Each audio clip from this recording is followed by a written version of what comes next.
She's the director of the Center for Contemporary Arab Studies, and is also, you will notice that her work is featured on the resource guide. I'm mentioning the resource guide that you all have. It's a sheet with some links on it that's going to be electronically available on our usual website, resources from past workshops, by Monday or Tuesday, along with the other things, and also PowerPoints. And one of the remarkable things that she has done for teachers, she's very much an advocate for doing things for educators, is a set of materials on refugees that is almost, I think, the first block on that list. So this has been some work that she's done with Grace Benton, a former graduate student. So Dr. Davis's research, which is remarkable in its own right, and she's been willing to take on the directorship of our center, and we're very happy for that. Dr. Davis's research is on refugees, war, and conflict, particularly Syrian and Iraqi refugees and internally displaced persons. Since 2010, her research projects have focused on training refugees and local community members to develop questions and conduct interviews. To date, these projects have amassed over 300 in-depth interviews with refugees and migrants in the region. She's also senior researcher on Georgetown's Institute for Study of International Migration, from which we have two other speakers today, and the International Organization for Migration Grant, conducting a multi-year survey of 4,000 Iraqi households displaced since 2014 by ISIS, ISIL, or Daesh. And what I particularly admire about her scholarship is that it's not just an academic exercise, but actually actively works to assist the people that she studies academically. Thank you. Thank you, Susan, and thank you all for being here. This week I had an emergency root canal, and yes, last night my bike was stolen. So I'm very happy to be here in front of you all, and hopefully none of those things will continue. I'm going to try and not hold the microphone, but this little thing is kind of weird. Rochelle, I will come to your aid. Oh, thank you, Bassam. Thank you. Bassam and I have known each other for like 25 years, so we're being very, very polite and well behaved right now, even though we aren't normally like that. Maybe right there. Okay. Actually, I think we've known each other 30 years. Oh, we're not old enough. Huh? So I have the task of talking about the history of forced migration in and out of the Middle East and North Africa in the 20th and 21st centuries, which makes me talk really fast. So if I talk too fast, just kind of raise your hands and go like this, and I'll try and slow down. One of the things that when we talk, and I noticed I'm not one of the Elizabeths, which is unfortunate because it would be fun to have a whole Elizabeth panel, but we're pretty close. But Elizabeth Chaco, one of the things she talked about was sort of immigration and looking at communities. And one of the main communities that is excluded when we talk about immigration is not only the Native American and indigenous populations, but also people who were brought as slaves, so enslaved people who come into those populations. And I think it's just really important when we talk about DC and we talk about this area, because we are in the South, that is a huge part of the immigration story, even if the word immigration doesn't use it. But I think we just need to talk about it. And in this history about the Middle East and North Africa, the first peoples who came from the Middle East and North Africa also came to this country before it was this country, also came as slaves in the 15th century. And we have some diaries and documents, et cetera, from them all the way up through slavery time. But it also brings around, when we talk about the Middle East and North Africa, issues of race. Because until today, there is this whole kind of there's a shifting notion of what people from Middle East and North Africa are in the race category.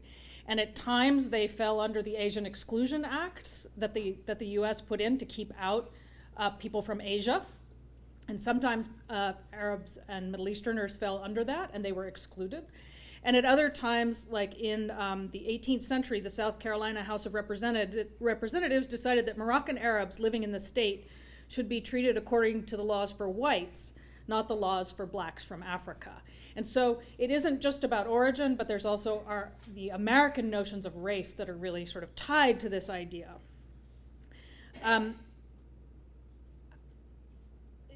just to continue some of those ideas, how many of you are familiar with the musical Oklahoma? Do y'all remember Ali Hakim in Oklahoma? That he's like the masher. He's the guy who's kind of romancing one of the ladies. He's called like a Persian salesman.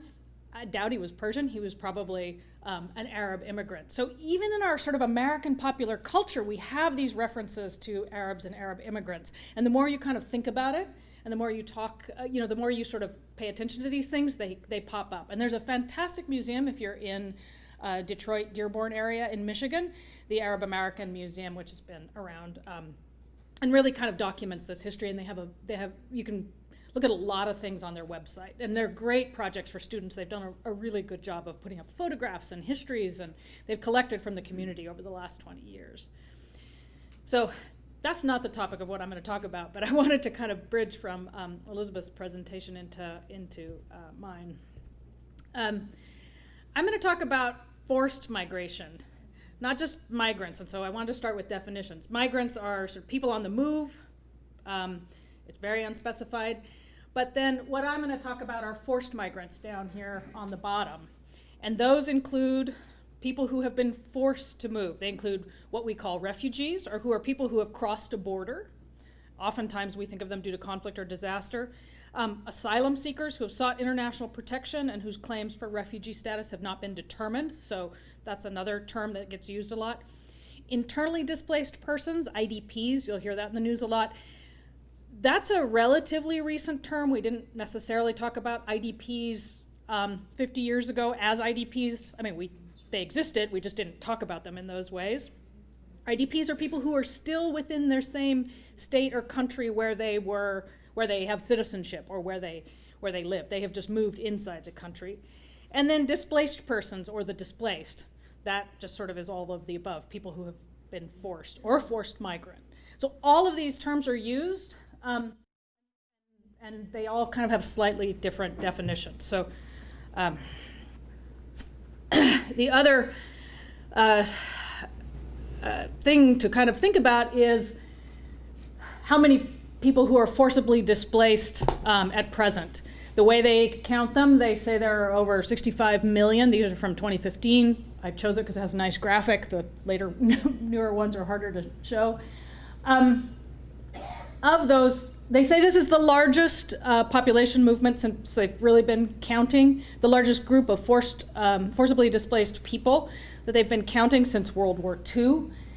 But as you can see of this, 2.1 million, 21.3 million of these people are refugees, so they are living outside of their countries of citizenship or of origin. And 16.1 million of those are under UNHCR's mandate, and I'm going to talk about that in a minute. And 5.2 million of them are Palestinians who are not under UNHCR. They are instead registered by a different United Nations body, and I'm going to talk about that in a minute. 40.8 million are internally displaced persons. So you can see twice as many people are actually forcibly displaced still inside their own countries. And the large ones are Colombia, because of long histories there, Syria, Iraq, Afghanistan, the Congo, Sudan, yeah, there's a lot of them. And then 3.2 million are asylum seekers. So in 1951, the United Nations Convention relating to the status of refugees sort of moved to create this definition of who is a refugee. And it's a person who is outside his or her country of nationality or habitual residence, has a well-founded fear of persecution because of his or her race, religion, nationality, membership in a particular social group or political opinion, and is unable or unwilling to avail himself, herself of the protection of that country or to return there for fear of persecution. And so part of this whole United Nations Convention also created this United Nations High Commissioner for Refugees. Now, in general, the UNHCR has a protection mandate, which means that they offer protection for refugees. They sort of certify that people are refugees and that the countries that they're living in have to deal with them as refugees. That's the kind of most basic idea of what they do and who they are. The one thing that this way of dealing with populations kind of changes in that prior to World War II, there was this protection that was kind of offered to specific groups. And I'm going to talk about some of this, but if you think about people fleeing from a particular place, they were kind of given protection as a group. And there are lots of examples. This new definition switches it to being about a person. So it becomes much more individual. And it comes out of certainly the Nazi persecution of people. And so it was people who were fleeing, sort of the Nazi targeting of them. But it also kind of in the United Nations ways, also connected to sort of Soviet totalitarianism and things. So people who are fleeing for ideological reasons as well. After this, there's a 1967 protocol, which changes some of the ways, lifts the geographic restrictions that are part of this convention and lifts this sort of 1951 date. I'm not going to take questions till the end. Prior to the 1951 convention, other UN bodies were set up to deal with various refugee movements, including all of the millions of people who had been forced out or had moved around because of World War II. But the one that still exists today is UNRWA. It's the United Nations Relief and Works Agency for Palestine Refugees. And it was established in 1949, and it provides humanitarian assistance exclusively to Palestinian refugees. It has no protection mandate. I'm simplifying greatly here, but it doesn't sort of give people cards and say you're a refugee and protect you from, or sort of offer to try and help and intervene as a way, in the same way that UNHCR does. And again, I'm simplifying. Other bodies that deal with refugees and migrants and forced migrants are the International Organization for Migration, which is a quasi-UN body. It might be a UN body now, and it's all over the world and growing. And then the Organization of African Unity, and they came up with a definition, and now they've changed their name. But, okay, now we'll go to the meat. I want to give you all the definitions. Now I want to talk about the sort of really kind of what I'm going to talk about. I was a little intimidated trying to think about how to talk about all of forced migration in the 20th and 21st centuries in the Middle East and North Africa. And so I broke it down into sort of 4 big topics: the rise of nationalisms in nation states, the creation of settler colonial states, natural disasters, famines, environmental crises, and invasions, wars, revolutions, and state violence. So I'm going to give you a number of examples based on this. And I think this could hold for sort of anywhere in the world. You could break how people are forced to move in these different categories. I will say I am guaranteed to make some people in this room angry by what I say, and I'm guaranteed to make some people in this room angry by what I don't say. So you can have at me in the questions, but I'm not kind of trying to sort of lay blame or say who did what or whatever that. I'm trying to actually talk about the people that get displaced in all of this and the people who get victimized by all of this. So if we look at the Middle East and North Africa today, these are the countries that we have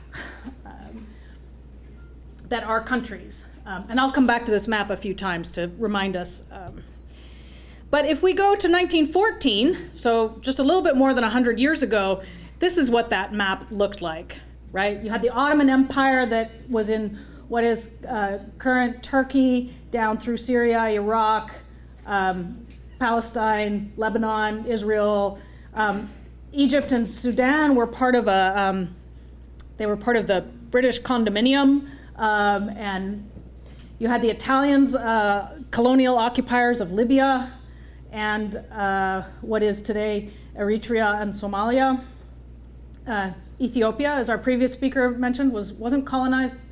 The British are in Yemen, as well as Muscat and what is today Oman and most of the Gulf. The Arabs are in Arabia. That's a nice. Persian is in Iran, and you can see the Russian Empire as well, right? So here it is again in a different on the left. But after 1922. the colonial projects begin and states begin to be formed. So you see in this post-World War I moment the rise of nation states, right? And these are the dates in the little boxes are where the years of independence. This is from Der Spiegel. But you can see the beginning of this. This is an incredibly, this moment inspires not the right word, causes lots and lots of movement and migration and forced migration and death and destruction, as well as kind of hope, etc. Because it is the people who see themselves as aspiring to new nations. So you see out of that, you see this is the map. But there is this notion of who belongs in the nation, right? We're seeing the same thing in Europe, right? It was the Austro-Hungarian Empire, it's breaking up and people are forming into nations and states and who gets to belong in what. One of the things that is happening around this is as the Ottoman Empire is changing how it thinks of itself and how it thinks of the minorities that live in these places. You see in the late 19th century into the early 20th century, an incredible sort of slaughter of Armenians as well as the Syriac population also is largely removed from this. And these dots are where Armenian communities had been. And they're basically by sort of 1925, there are very, very few Armenians left in what becomes modern day Turkey. And the Ottoman Empire was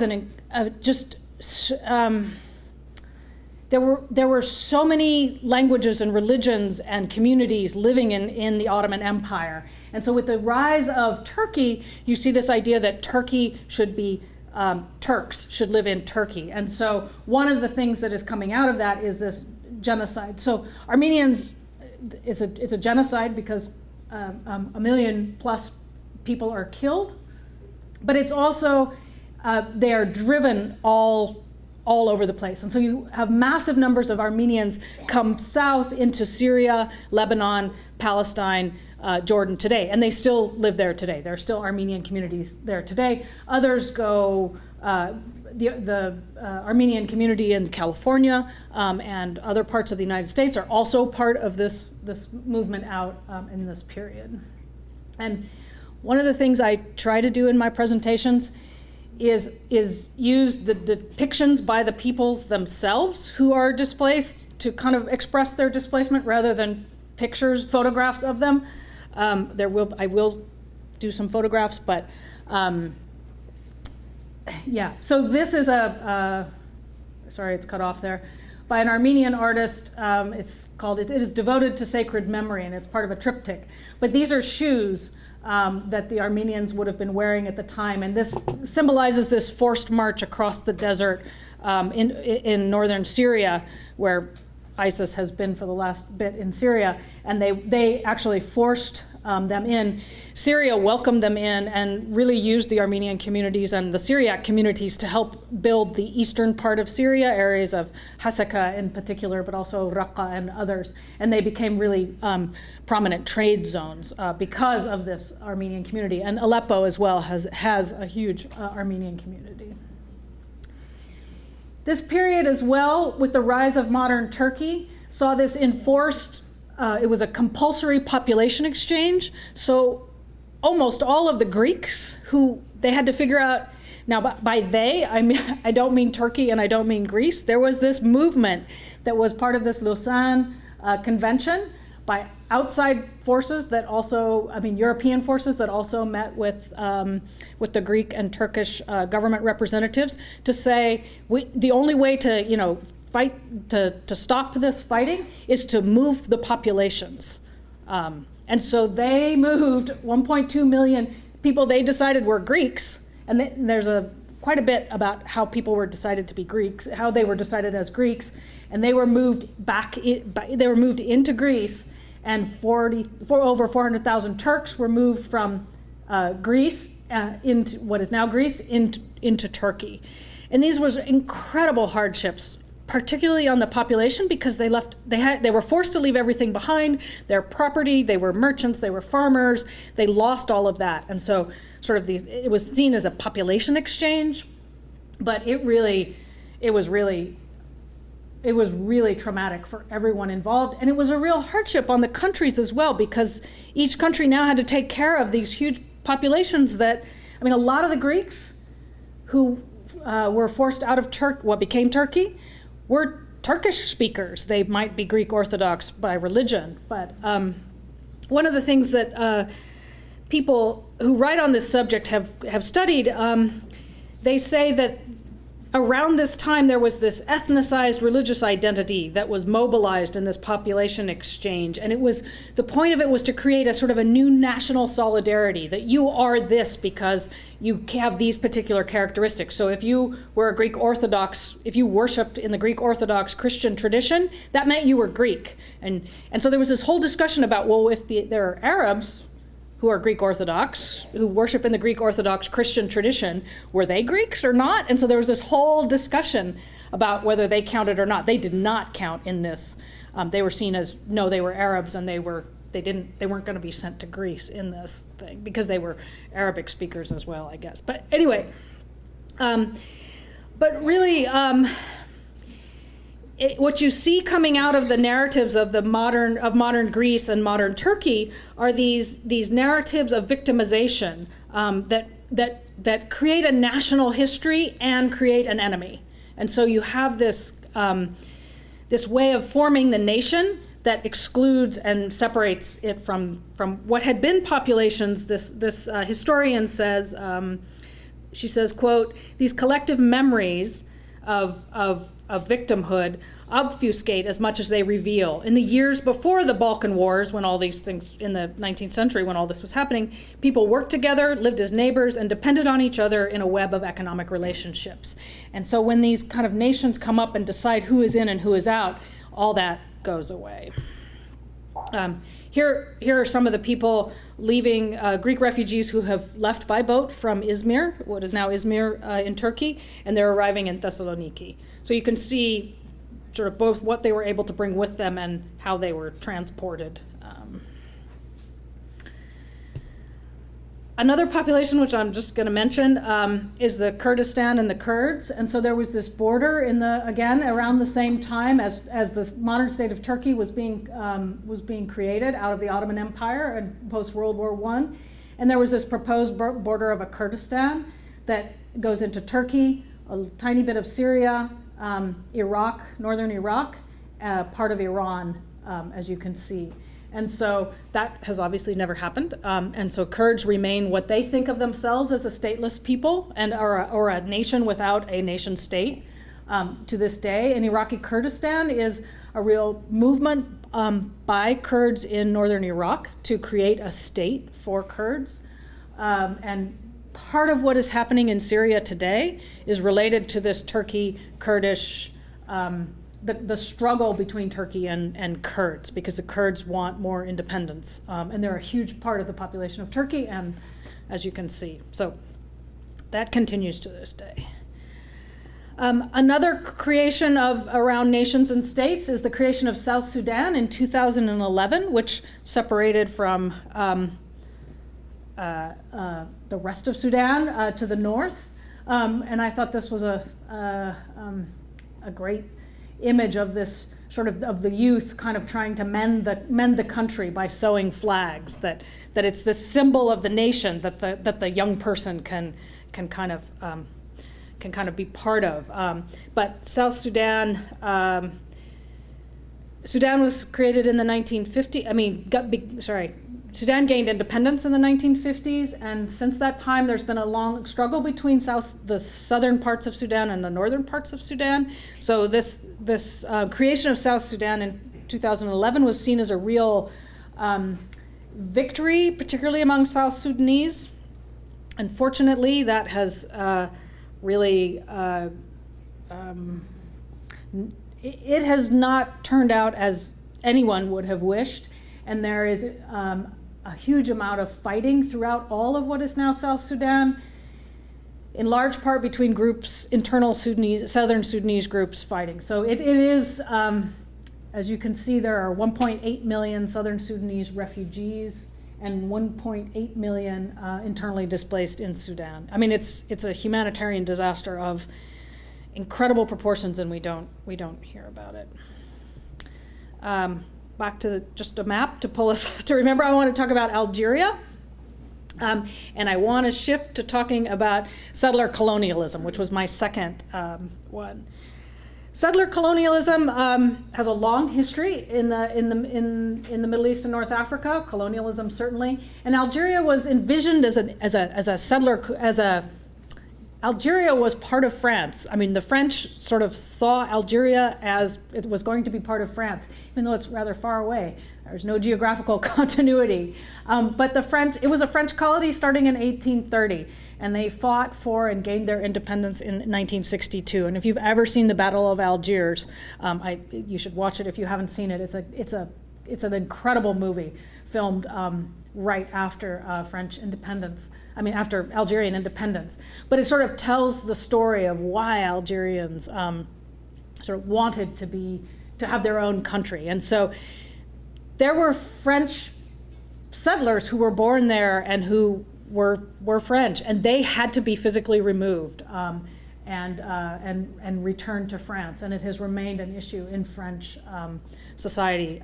But it's an example of settler colonialism, and I brought it up because it didn't work, right? The Algerians were able to drive out the settler colonialists. And so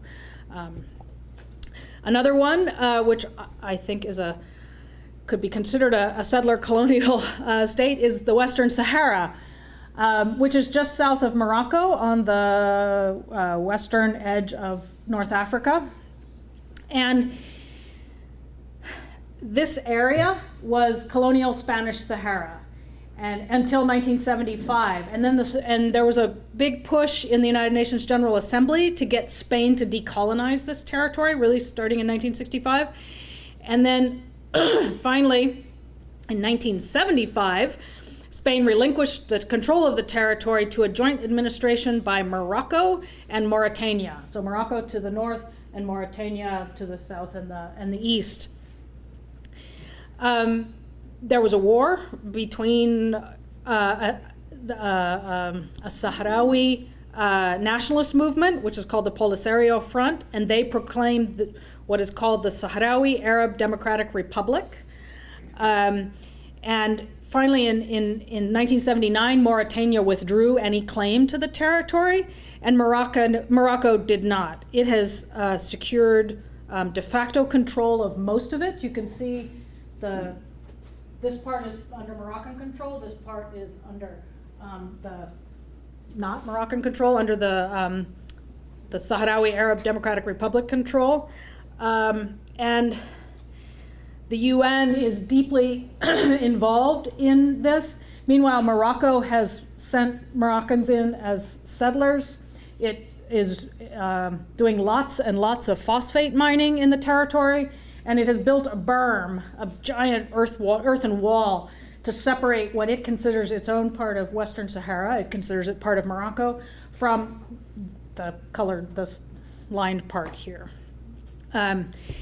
Many, something like, I think it's about 90,000 Sahrawis live in 4 or 5 different camps in Algeria, near the Western Sahara in Tindouf, and live in camps and receive aid. And the Spanish are very deeply involved with these refugees in many kinds of ways. But it's $70 million a year is spent keeping people alive in these camps because they are not near any population centers. Another settler colonial movement is Palestine and Israel, and this is a piece of art in a school that says to Palestine, "Take me with you," from Syria. Palestine was part of the Ottoman Empire. Then it became part of a British mandate over in 1922. It became part of the British mandate. I think it was 1922. And that lasted until 1948, which was part of the United Nations Partition Plan. And this goes to these same ideas about sort of nationalism and nation and who can live in what parts and who gets to decide that as well. As I talked about the Greek and Turkish population exchange, those of you that know the history of India and Pakistan at this time, this is 1947, and you've got the same sort of thing that a population that is defined in a particular way by ethnicity or by language or by religion should have its own nation state, and then anybody who doesn't fit that either ends up being forced to move or moves out of fear or is driven out. So you had massive peoples moving in the 1947 partition of India and Pakistan, with like something like 1 million people died during that time, and the international community and the United Nations thought that this was the solution and thought that people should, people shouldn't have to live together, but that the only real solution to conflict was to make you all live with whoever was decided who were your people. We all know that this doesn't work today. You have to actually figure out how to live with other people regardless of who they are. But this kind of 20th century notion was how it was. So the partition plan of the UN divided people into a Jewish state and an Arab state.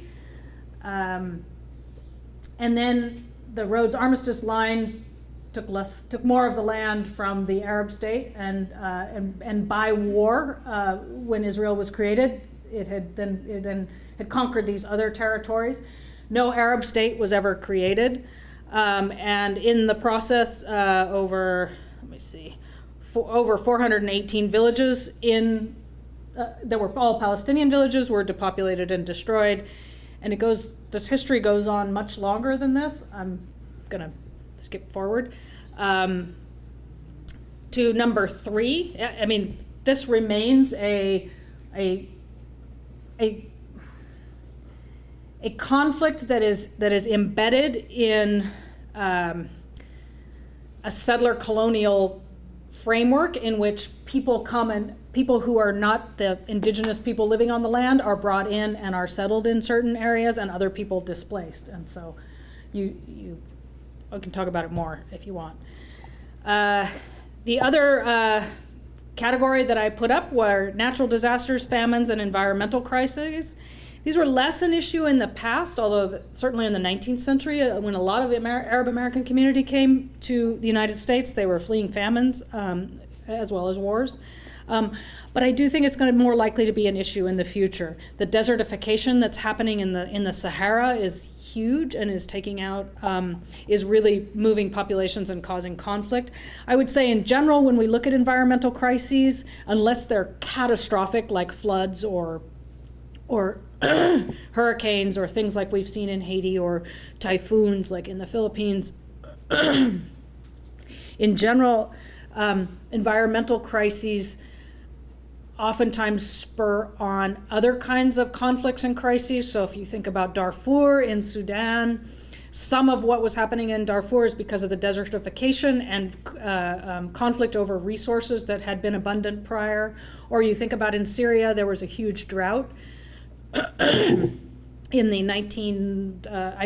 2006 to sort of 2010, and where the drought may not have been as much a problem. In Syria, the problem was much more the way the government dealt with the drought, or didn't deal with the drought, and so didn't actually create policies that helped the people who were suffering from the drought. And so that caused massive migration from the rural areas that were suffering from the drought into the cities. And then that sort of disenfranchisement then kind of brought some of the conflict in Syria to the fore. So I'm not going to talk too much about that. But what I am going to talk about are invasion, wars, revolutions, and state violence, because having my bicycle stolen and a root canal isn't enough. Now we get to talk about death and destruction. So one one of the takeaways that I don't want you to take away from this presentation that I'm giving is like, oh my God, all these people do is fight each other and they just kick people out. And so I don't want you to take that away. What I do want you to take away is that there are lots of bigger powers that are doing things, but I also want you to take away that the Middle East and North Africa has also been an incredible place of safety and hosting people who are fleeing conflict or wars or other things. And one of the things we do not know, you could even ask people in the Middle East, and they probably do not know this, is that tens of thousands, if not hundreds of thousands of Europeans, Eastern Europeans, and people from parts of the Soviet Union fled into the Middle East and were hosted there for years during World War II and after, right? You've all seen Casablanca, right? And those are people, that was under Vichy French rule, but Morocco was seen as a place where people could flee parts of France and then go somewhere else from there. And this was happening throughout Egypt, Palestine, Syria, and Iran. And so you have all of these Europeans. Some of your grandparents may have actually stopped in one of these camps in the Middle East for 2 or 3 years before continuing on. And there's a fantastic PRI show. You can either listen to the story or you can read it. I put the website here. That came out a couple years ago, and it sort of tells this story. It's got great illustrations, and it's just it kind of reframes how we as Europeans and Americans can think about sort of the Middle East and our relation to refugees. One of the things I always like to also mention when we talk about the death and destruction and war and conflict and revolutions section, particularly when I'm talking to my students, is that the biggest war and the largest mass killing of people in our memory and in our lifetimes happened in Europe, right? The Nazis killed more than 6 million people, right? So to kind of say that this isn't about when we talk about the Middle East and North Africa, it isn't that they, or Muslims, it isn't that they have these ways of being that, drive people out, whoever we are, but that Europeans who sort of say to them, we hold ourselves up as abiding by human rights and civilizations, but within our parents' and grandparents' lifetime, slaughtered, millions of people. And I think it's just important to see that this is one way to kind of break down the us and them, and instead to kind of have a different conversation about why. That decenters it off of it's because they're different from us or whatever. So I'm just throwing that out there. One of the other issues that's really happened in the 21st century has been a huge number of Iraqi refugees and IDPs that began a couple of years after the U.S. invasion and occupation of Iraq, and there were a couple million Iraqis, many of whom fled to Syria, others to Jordan, others have were allowed into the U.S. after much activism and pushing to allow them in. But then again in 2013, when ISIS took over parts of western and northern Iraq, you can see the numbers up there that there were upwards of 5 million Iraqis internally displaced in Iraq. And I'm working on this project. We're doing a longitudinal study. We're starting our 3rd year with this project of tracing 4,000 families who have been displaced, and then we're tracing them whether they decided to return or they integrate in the places where they're living in Iraq, et cetera. So we have a lot of data from that. And I've been assigning my students in classes to work with the data, so that's been really exciting and really important way to kind of get them to think about what do you do with primary data and how do you create how do you think about these larger issues that an organization, like an international aid organization, works with, but how do you think about it also in academic terms, and what are the different ways we come to think about peoples who are forced to move? I'm gonna get close to stopping with Syrian refugees post-2011, and I'm not gonna talk too much about why and what, but I have a couple of things I want you to think about. So in 2011, the population of Syria was about 22 million. The median age was about 22, and its urban residents were about 60%. And compared to the United States, this is 318 million we have, with a much higher median age and a much higher urban residents. And if you think about Syria in 2017, there were 5.1 million refugees, which was 23% of their population. In the United States, that would be 73 million of the American population. That would be as if 73 million of us had left the country. So you can imagine what that would do to the United States. And then this number is constantly shifting, 7.6 million IDPs, which is about 34% of the country. That would be another 108 million people inside the United States have moved around, are no longer in their homes, but are still in the country. I mean, that's over 50% of the Syrian population is no longer living in the home in which they were sort of 6 years ago. It's quite just in terms of thinking about what it has done to the country as a country and as a functioning body, it gives you some ideas. And our speakers this afternoon are going to talk a lot more about this, but I wanted to look at this graph. Why don't you look at this graph on the right? Yeah, you can see so you see the uprising starts in 2011, and it begins to morph into a militarized conflict later. It really was it was an uprising sort of demanding rights. But as it begins to hit a militarized conflict, you can see people go from being internally displaced to then starting to flee outside of the country. So it isn't really until sort of 2013 when you see these massive numbers of people starting to go outside of Syria, right? And it isn't really until 2014 when you see people sort of starting to go to Europe and elsewhere. And I always like to talk about this, that Syrians, one, they didn't want to flee, even though they were being slaughtered and killed in various kinds of ways. But two, when they did start to flee, they flee nearby. They flee to Turkey, they flee to Lebanon, Jordan, Iraq, and then finally to North Africa. But they're staying right near Syria because they want to be able to go back, right? And it isn't until 3 years later when they really start going further away. And Syrians that I know and have talked to about this, because I lived in Damascus in 2008 and 2009, it was really a decision about children and futures, and where, they were in Syria, but there was no future for them or their children. Or if they were young men, they were going to be forced to fight they were going to either be drafted into the army or have to go to the areas that were no longer under army control, where there was also fighting. Or their children, they couldn't get their children in school, and so where they saw a future was going to Europe.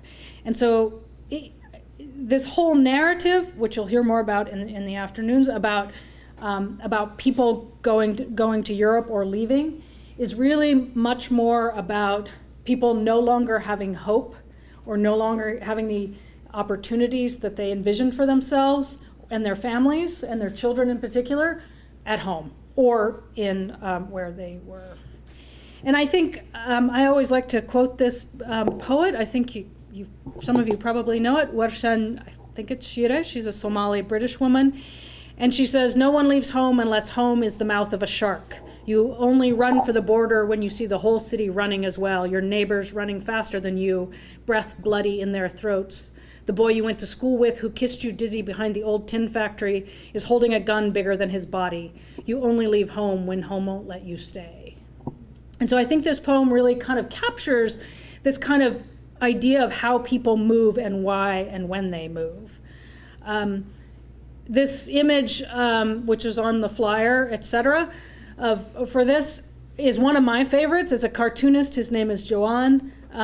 He's a Syrian.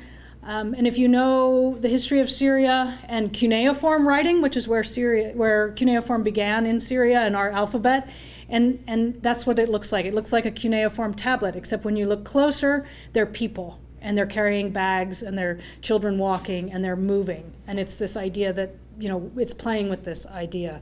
And I think it's looking at these sorts of things that you really capture kind of you capture the people behind these massive movements that get talked about in different kinds of ways. I show two other artists and their ways of kind of communicating to them what it means to either be Syrian or Palestinians from Syria. Imran Novi, who's in the Emirates, I think, today, and he, has people outside, but what they're thinking about, and Hani Abbas, and that little Google Map bubble, the little red one, and it's a balloon carrying people away from the rubble. These are numbers about the Syrian population, and one of the things I often talk about, and I have an article, a very readable article, short article on it, is when we look at the demographic breakdown of refugees, so many times we're being told that 75% of refugees are women and children, and that is supposed to move us because women and children are innocent somehow, right? And they are. I'm not saying that they're not. But there are also innocent men. And if we leave out the men, then what are we condemning them to kind of always be part of the violence as well? And I find it astounding that when you look at the demographic breakdown over here, that 51.8% of Syrian refugees are men or males, boys or men. I mean, that says something, because I think something like, so if nobody's really sure of the numbers, but there's probably been about 500,000 Syrians killed, it may be more, maybe less, in the last, about 400,000 of them, give or take, are men, right? So they're actually now a much smaller percentage of the population. Why are there so many men who are fleeing? And why are we not addressing them also as vulnerable? If they're more likely to die, if they're more likely to be forced into conscription and forced to fight, and if they're more likely to be wounded, why are we not seeing them as vulnerable and developing programs around trying to get them out of violent situations so that they're not forced into that, and so that maybe we can end these kinds of conflict? But I'm not in charge, so.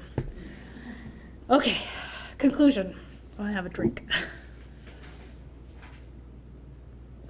So I think when we think about forced migration in the 20th and 21st century, I think we need to really sort of always frame it in the state-based system, that it is about the creation of nation states, it's about the dissolution of old empires and other sorts of things, and it's about the United Nations, which preserves and honors the state, the system that which we exist in, right? The country-based system around nationalities. You're a refugee if you cross, that state. There are people with citizenship and there are people who don't have citizenship. And this is where people become illegal because of this stateness, right? People can only be illegal when they don't fit the way the state defines them to be. I think it's really also important to see that states are at the center of the causes. And they also provide lots of aid in various ways. I mean, the United States is the largest donor to Syrian refugee aid. I mean, by far, larger than any other country. Yet we are not part of solutions. I don't mean we as the US, but states are not part of solutions for the most part. I mean, there have been states that have done solutions. But so it's this system in which, you can talk more about this. The thing I say every time I give a presentation, and my students are so tired of hearing me say it, and I'm going to say it over and over and over and over again, what we end up trying to do all the time are provide humanitarian solutions to political problems. We never, ever try to provide political solutions to political problems. So this is how this whole way of dealing with refugees is always framed, as humanitarian solutions. And it's about, moral issues and stuff, but they almost never address the political problems, why people are fleeing in general. And as people become citizens, they're a citizen of a state and they move to being refugees, oftentimes, it's not a natural transition. You don't just cross the border and you go, oh, now I'm a refugee and now I know how to act and feel and talk and that sort of stuff. it's an incredibly demoralizing, it's a huge kind of way of thinking that people have to adopt about how do you be a refugee, because you get interviewed by UNHCR to prove that you're a refugee so that you can, get aid or you can do any of these things. I remember I was talking to a Syrian friend in Jordan, and I kept saying to him, oh yeah, I want to talk to some Syrian refugees because da, da, da. And he would say, yeah, the Syrian displaced, and he was in Arabic, I was saying laji'in and he was saying nazihin. This was in about 2013. And I kept saying, and the Syrian refugees, and he kept saying the Syrian displaced. And I finally was like, okay, Suleiman, why are you saying, why do you keep calling them this word, this nazihin, this displaced? And he said, because we're going back. We're not refugees. And I said, oh, and he said, and the Palestinians are refugees. We're not going to be that. We're going to go back, which is incredibly painful on many different levels. But it's sort of symbolic of how people in these situations of displacement see themselves. And today he would easily call himself a refugee, because it means he can get aid, it means he can be resettled, it means all these other sorts of things. So I have this sentence: the discourse of global emergency that now frames discussion of forced migration is deeply depoliticizing, in that it takes people out and sort of makes them victims to be helped with aid, and it elides the responsibility of all these powerful Western actors who are part of producing displacement. And then it obscures the ways that refugees actively navigate their predicament. So I just wanted to put up some more images from refugees themselves, or from people themselves. And this graffiti on the wall in Hump says, when I have finally left, be assured that I did everything I could to remain here.